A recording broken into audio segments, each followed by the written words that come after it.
रामराम शेतकरी मित्रांनो, मी संतोष रोडे पाटील, फळबाग सोबती, योगेश मस्के सरांसोबत आज आम्ही घारदौन पैठण तालुक्यामधील शिवारामध्ये नारायणराव पाटील नवपुते यांच्या बागेमध्ये आलेलो आहोत. योगेश मस्के सर त्यांच्यासोबत चर्चा करतील. आपण जवळजवळ दीड महिन्यापूर्वी या बागाची ट्रीटमेंट सुरू केलेली आहे आणि बाग खूप काडीवर गेलेला होता. शेतकऱ्याची जी सगळ्यात मोठी अडचण होती ती काडीची होती आणि बाग काडीवर गेल्यामुळं उत्पादन कमी निघायचं. तर त्याच्यावर आपण काय केलं आणि आजची काय स्थिती आहे याविषयी चर्चा करू. रामराम सर. राम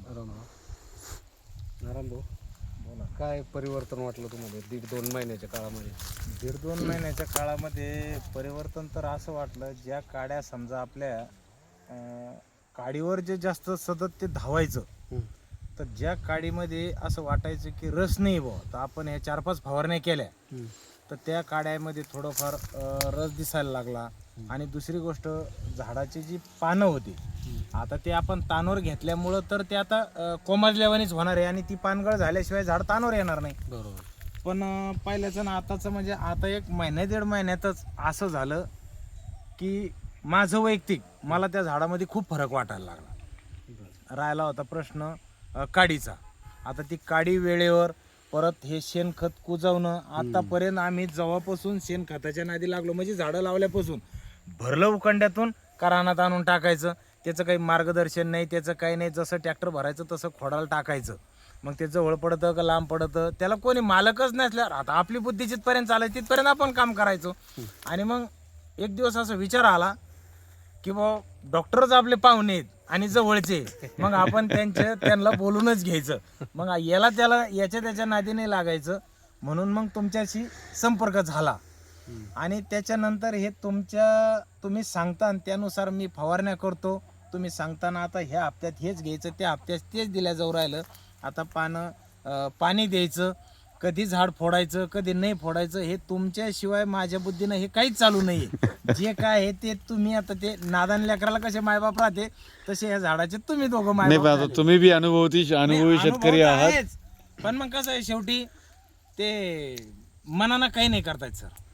कसं असं, मी फक्त माझाच बाग सांभाळतो, तुम्ही लाखो बागा सांभाळता, ह्यो फरक आहे ना. आणि ते आपल्या आपल्या बुद्धीनं काही नाही करू शकत नाही. आता पण तुम्ही पण एक 8-10 वर्षापासून बाग करता, ही भरपूर जुनी बाग आहे, लय जुन्या. मग आता दरवर्षीच्या याच्यात आणि आम्ही जे नियोजन केलं, आपण 2-3 फवारण्या केल्या आता, या नियोजनामध्ये काय बदल वाटलं? म्हणजे विशेष करून ह्या तानाच्या काळामध्ये, विश्रांती आणि तानाच्या काळात सगळे झाडं सारखे तानावर आले. पहिला मुद्दा तर हा आहे बरं का. नाही तर काय व्हायचं, जिकून जमीन तगडी आहे का तिकून आजरोजे बी आहे ते, पण तवा म्हणजे ते लसलशीत. आणि ह्या दिवसात बिगर पाण्याचे अर्ध्याचं झाडं फुटले असते आतापर्यंत. पानं राहिले असते का? त्या झाडाला आहे ना, म्हणजे जिथं ताण येत नाही ना ती हिरेगारच राहते. झाडं काही आगाऱ्या आणतात, काही कुण्या मारतात, म्हणजे अशा प्रकारे ते म्हणजे विदुडच होतो त्याचा. म्हणजे ट्रीटमेंट नसल्यामुळं काय व्हायचं, फुटलं तर फुटून द्या बाबा, जे फुटन ते फुटन. मग दरवर्षी प्रमाणात तेच चालायचं ना, अर्धे फुटतेचे अर्धे नाही फुटतेचे, मग पुढं चालून गळ होतीचे. मग त्या गोष्टी आपल्या तर आता पानात झाडाच्या क्वालिटीमध्ये आता ते म्हणजे एवढी क्वालिटी त्याची का सांगता येणार का, त्याला आपण तानवरच घेतलेलं आहे ना.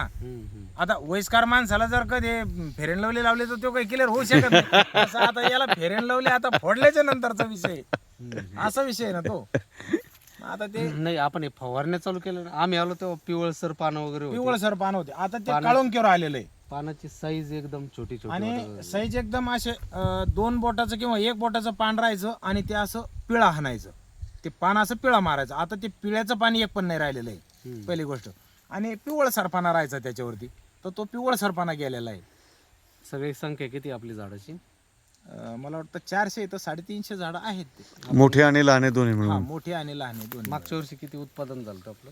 मागच्या वर्षी मी ह्या झाडात 7 टन माल निघला, म्हणजे असाच द्याल जुन्या झाडांमध्ये. आणि त्याच्यात 6.5 टन माल निघला.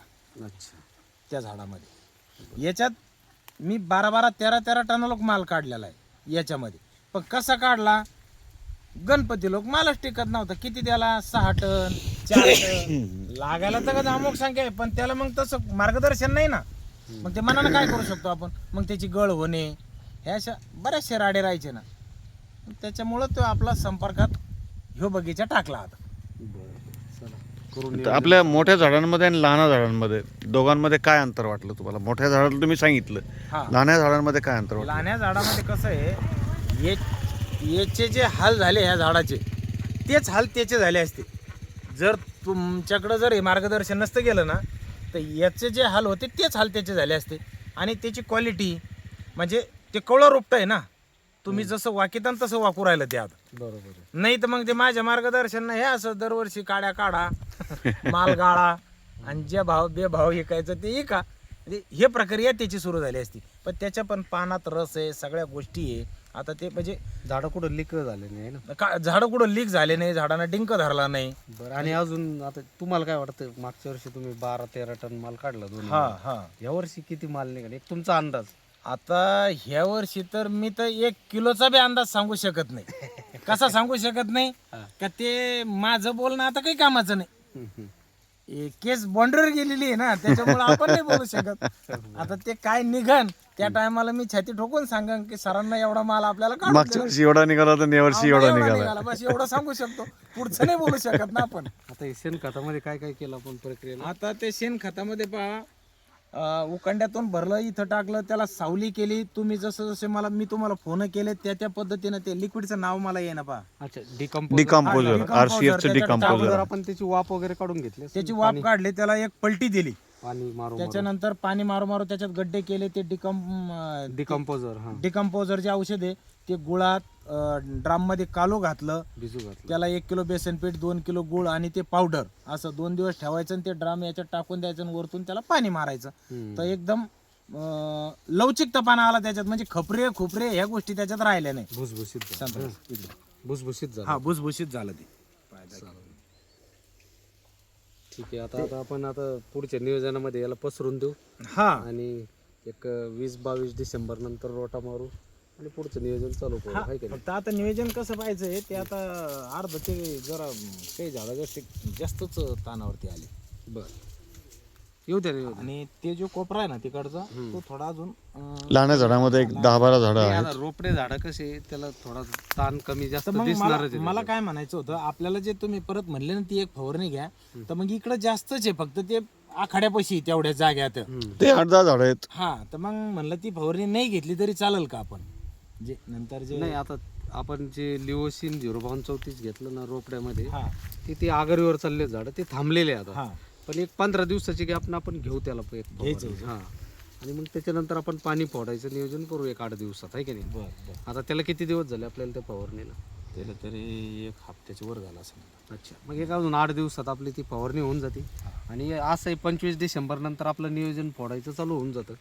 आता तुम्ही याच्यामध्ये याला काडी वगैरे वेचून घेतली का, शेणखत फेकून रोटा मारू शकता मोठ्या भागात. शेणखत टाकायचं कसं याला, तिथं इथं कुठं का मध्य पट्ट्यात नाही, असं पसरून द्यायचं मधलं पट्ट्यात जिथं आपलं. आता तुमचं काय सगळे झाडं मिळाले, मिळालेले सगळीकडे मुळांचा विस्तार झालेला आहे. तुम्ही चौकोनी मुळांच्या कक्षेमध्ये शेणखत टाकून द्यायचं. चालेल. आता एका झाडाला तुम्ही ठरवलं 20 किलो टाकायचं, हा, तर मग इकडं 5 किलो पडलं पाहिजे, तिकडं 5 किलो, इकडं 5 किलो ना, असं 5 एक कॅरेट मध्ये किती बसल? 20 किलो बसल ना. हा. मग 1 कॅरेटचे 4 टप्पे करायचे हा, आणि 4 चौकोन एका झाडाला 1 कॅरेटच्या हिशोबाने. हो. आणि नंतर रोटा मारल्यानंतर ते मिक्स Mix होऊन जातं. हलका रोटा घेऊन टाकायचं, म्हणजे तण वगैरे सगळं संपून जातं. आणि ह्या बागेत घ्या, त्या बागेत थोडं लेट झाला रोटा तरी चालतो, असं आहे का? त्याला आपण शेणखत पसरून देऊ. हा हा. परंतु रेटा थोडा एक रोटा थोडासा 10-12 दिवसानंतर घेऊ, कारण आपलं एक स्प्रे बाकी आहे तिथं. अच्छा, एवढं ते स्प्रे बी मग मी काय करतो आता, ते गव्हाचं नियंत्रण चालू होतं थोडंसं, आणि असे मग हा, मला मग अजून 8-10 दिवस आहेच ना हा, तर मग तुमच्याकडे. त्याच्यात एक 4-5 दिवसांनी मी ते तेवढी फवारणी एक घेऊन टाकतो. चालेल. तेवढी फवारणी घेतली का? ठीक आहे. आणि अजून एक आपल्याला व्हिडिओत हेच बोलायचं होतं तुम्हाला, त्याच्यामुळेच उत्पादन विचारलं मागच्या वर्षीचं. हा हा. आपण यावर्षी या दोन्ही झाडं मिळून कमीत कमी 20 ते 25 टनाच्या मध्ये माल काढायचं आपलं नियोजन राहील. अच्छा. झाड पण सुधारून जाईल. पुढच्या वर्षी हे काडीचा प्रादुर्भाव राहणार नाही बागेत, पानांची संख्या वाढून जाईल, डेरा वाढन, झाड सदृढ होऊन जाईल. नाही, आणि वर्षभरामध्ये हे झाड असं होईल की तुम्हाला तोडे भरून काढायची इच्छा होऊन जाईल. तुम्हाला खरं सांगायचं म्हणलं म्हणजे माझं मार्गदर्शन काय माहितीये का, माझं सध्याला झाडावर लक्षच नाही.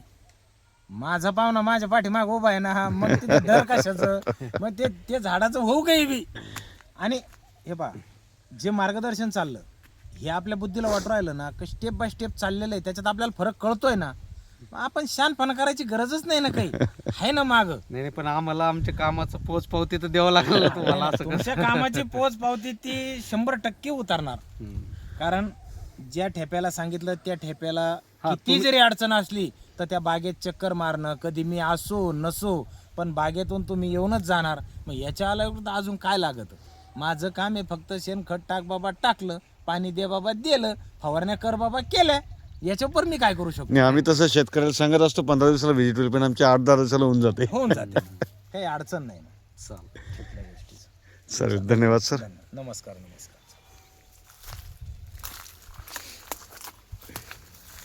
शेतकरी मित्रांनो, मी संतोष रोडे पाटील, यांचे काका आहेत, काकाच ना, हा काका नवपुते साहेब संत एकनाथ सहकारी साखर कारखान्यामध्ये होते. लहानपण माझं त्यांच्या समोरच गेलेलो आहे, तर त्यांचा पिंट्या तुम्हाला सगळ्यांना नमस्कार करतोय. मीच तो आता थोडा मोठा झालोय. तर काका तुम्हाला नमस्कार, भेटूयात लवकरच. चालेल, धन्यवाद. धन्यवाद.